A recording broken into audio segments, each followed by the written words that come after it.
Hello বন্ধুরা, সবাই তোমরা কেরম আছো? আবারও কিছু খাওন দাওন লই আইছি। মনে হইতেছে অনেকের মুখের লোল হরি যার, কিন্তু হরি গেলেও কোনো অসুবিধা নাই।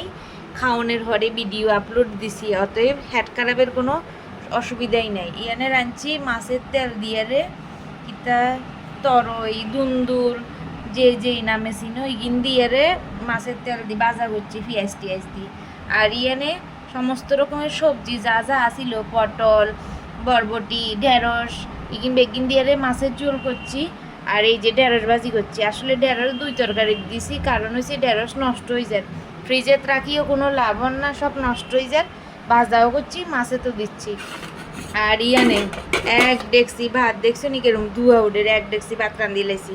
তাড়াতাড়ি খাইতে লই। আর ভিডিও নিশ্চয়ই খাওয়ার হরে আপলোড করবো, কারণ অনেকে না হলে দৃষ্টি লাগাই দিব। আর এই হ্যাট খারাপ হইব। Tata, bye bye, good night, সকলে ঘুমাই যাও।